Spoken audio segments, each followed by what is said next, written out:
В эфире новости экономики на Якутия-24. В студии работает Нургуяна Иванова. Компания «Алроса Нюрба» экспортирует и продаст на аукционе за рубежом алмаз весом более 242 карат.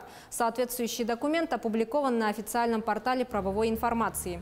Осенью прошлого года на торгах в Женеве был продан за более 26,5 миллионов долларов пурпурно-розовый бриллиант «Призрак Розы» весом 14,83 карата, добытый «Алросой» в Якутии. Отметим, что «Алроса» входит в тройку крупнейших в мире компаний, добывающих алмазы. Ее доля в мировом объеме добычи составляет 25%. Компания «Полиметалл» выделит Тампонской центральной районной больнице 5,5 миллионов рублей на ремонт кабинета для установки компьютерного томографа. Средства будут направлены в рамках реализации соглашения по социально-экономическому сотрудничеству.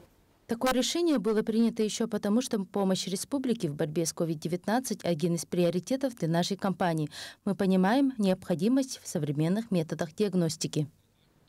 Всего с начала пандемии «Полиметалл» выделил медицинским учреждениям Якутии 35 миллионов рублей на приобретение оборудования, средств индивидуальной защиты и лекарственных препаратов. Золотодобывающая компания «Высочайший» рассматривает возможность первичного размещения акций во втором квартале текущего года на лондонской и московской биржах. Оценка компании варьируется от 1,5 до 2 миллиардов долларов США. В общей сложности организация намерена привлечь порядка 500 миллионов долларов. При этом объем размещения составит как новые, так и уже существующие акции. Для консультирования по вопросу возможного размещения «Высочайший» нанял ряд инвестиционных банков, в числе которых американский Goldman Sachs Group и швейцарский финансовый холдинг UBS Group AG. Уставный капитал «Высочайшего» состоит почти из 55 миллионов обыкновенных акций. Компания осуществляет деятельность на территории Иркутской области и в Якутии. Компания «А-Проперти» подписала соглашение с группой «Алтек» о покупке крупнейшего в России производителя металлургических углей «Сибантрацит». По условиям сделки «Сибантрацит» сохраняет независимость как самостоятельная компания. Соглашением также предусмотрено, что с топ-менеджерами группы будут подписаны долгосрочные контракты, предусматривающие в том числе их участие в акционерном капитале компании.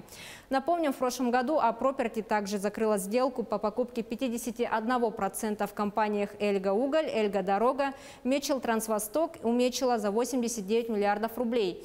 Оставшиеся 49% «А-Проперти» выкупила у «Газпромбанка» за 45 миллиардов рублей в начале декабря.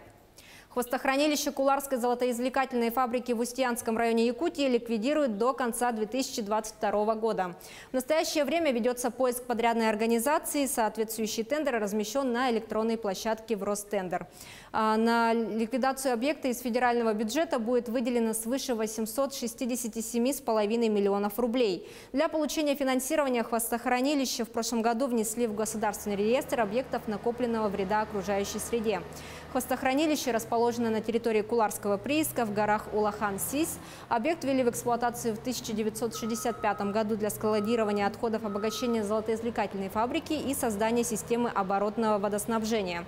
Однако с 1990 года его эксплуатация прекратилась. Санкт-Петербург поставит в Якутию и Малоненецкий автономный округ оборудование для освоения арктического шельфа. Так, «Газпром Недра» получит передвижную лабораторию, которую будут использовать для геофизических исследований. Для нужд Якутии создают транспортно-логистическую систему. Она будет работать на предотвращение и разрешение чрезвычайных ситуаций в арктических условиях. В нее войдут передвижные лаборатории, специализированные автомобили и другое необходимое оборудование. Продукцию поставят на крайний север к 2023 году. В Якутии направят 31 миллион 700 тысяч рублей на противопаводковые мероприятия. В частности, на 77 затороопасных участках проведут работу по ослаблению прочности льда. Также в работы войдут зачернение, распиловка льда и взрывные работы. Отметим, что Якутия – один из самых паводкоопасных регионов России. Один из разрушительных паводков за последние 5 лет произошло в 2018 году. Тогда ущерб составил почти 1,5 миллиарда рублей.